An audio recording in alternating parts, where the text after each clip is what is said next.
ഇസ്രായേലിന് നൽകിയ 4 ദിവസത്തെ സമയപരിധി കഴിഞ്ഞതോടെ ഇസ്രായേലി കപ്പലുകൾക്ക് നേരെയുള്ള ആക്രമണം പുനരാരംഭിക്കുകയാണെന്ന് പ്രഖ്യാപിച്ച് യമനിലെ ഹൂതി സായുധ സേന.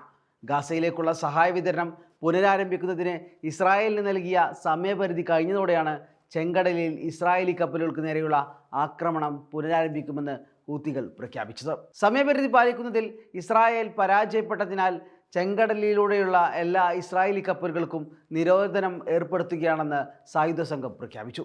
നിരോധനം ഉടനടി പ്രാബല്യത്തിൽ വരുമെന്ന് ഇറാന്റെ പിന്തുണയോടുകൂടി പ്രവർത്തിക്കുന്ന യമൻ ഗ്രൂപ്പ് പറയുന്നു. ഈ നിരോധനം ലംഘിക്കാൻ ശ്രമിക്കുന്ന ഏതൊരു ഇസ്രായേലി കപ്പലും ആക്രമിക്കപ്പെടുമെന്നും ഹൂതികൾ അറിയിച്ചു.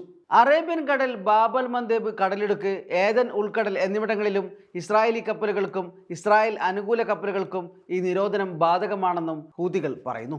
ഗസയിൽ ഇസ്രായേൽ ബോംബാക്രമണം വീണ്ടും തുടരുമ്പോൾ തിരക്കേറിയ കപ്പൽ പാതയെ ലക്ഷ്യം വെച്ച് ഇസ്രായേലിനെ പിന്തിരിപ്പിക്കാനാണ് ഹൂതികൾ ശ്രമിക്കുന്നത്. ജനുവരിയിൽ ഗാസയിൽ വെടിനിർത്തൽ പ്രഖ്യാപിച്ചപ്പോൾ ഇസ്രായേലുമായി ബന്ധങ്ങളുള്ള കപ്പലുകളെ ലക്ഷ്യമിട്ടുള്ള ഡ്രോൺ മിസൈൽ ആക്രമണങ്ങൾ സംഘം നിർത്തിവച്ചിരുന്നു. എന്നാൽ ഇതാണ് ഇപ്പോൾ തുടങ്ങുമെന്ന് പ്രഖ്യാപിച്ചിരിക്കുന്നത്. ലോകത്തിലെ തന്നെ ചരക്ക് കപ്പലുകളുടെ ഏറ്റവും തിരക്കുള്ള പാതയിലാണ് ഹൂതികളുടെ ഭീഷണി നിലനിൽക്കുന്നത്. അതിനാൽ മുൻപത്തെ പോലെ ചരക്കു നീക്കം വീണ്ടും താളം തെറ്റും. ഗസ സമാധാന കരാറിന് മുമ്പ് ഹൂതികൾ നടത്തിയ ആക്രമണങ്ങൾ ആഗോള വ്യാപാരത്തെ സാരമായി ബാധിച്ചിരുന്നു.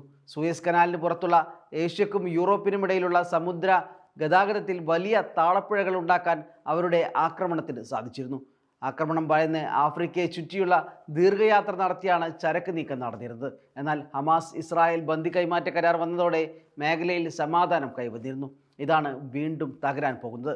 ഗസയിലെ നിരാലംബരായ മനുഷ്യരെ പട്ടിണിക്കിടാതെ അവർക്ക് ആവശ്യമായ സഹായ വിതരണത്തിന് ഇസ്രായേൽ സാഹചര്യമൊരുക്കുന്നതുവരെ ആക്രമണം തുടരുമെന്ന് ഹൂതികൾ പ്രഖ്യാപിച്ചിട്ടുണ്ട്. ഇസ്രായേലി ശത്രുക്കൾ ഗസ മുനമ്പിലേക്ക് സഹായം എത്തുന്നത് തടയുന്നത് തുടർന്നാൽ ഞങ്ങൾ ഇസ്രായേലിനെതിരെയുള്ള നാവിക ആക്രമണങ്ങൾ പുനരാരംഭിക്കുമെന്ന് ഹൂതി വിമത നേതാവ് അബ്ദുൽ മാലിക് അൽ ഹൂതി ഒരു ടെലിവിഷനിലൂടെ നേരത്തെ അറിയിച്ചിരുന്നു.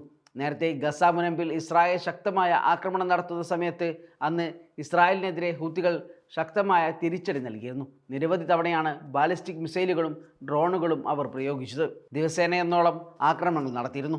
പല മിസൈലുകളും ഇസ്രായേൽ തടഞ്ഞു നിർത്തിയെങ്കിലും ദശലക്ഷക്കണക്കിന് ഇസ്രായേലികളാണ് അർദ്ധരാത്രിയിൽ ഷെൽട്ടറുകളിലേക്ക് ഓടിയൊളിക്കേണ്ടി വന്നത്. ചില ഡ്രോണുകളും റോക്കറ്റുകളും ഇസ്രായേലിൽ പതിച്ച് വൻ നാശമാണ് ഇസ്രായേലിനുണ്ടാക്കിയത്. അതേസമയം പരിശുദ്ധ റമദാൻ മാസത്തിൽ ഭക്ഷണത്തിനും അവശ്യവസ്തുക്കൾക്കും കടുത്ത ക്ഷാമമാണ് ഗസയിൽ നേരിടുന്നത്. നോമ്പ് തുറക്കാനും അത്താഴത്തിനും മതിയായ ഭക്ഷണമില്ലാതെയാണ് വിശ്വാസികൾ നോമ്പ് അനുഷ്ഠിക്കുന്നത്.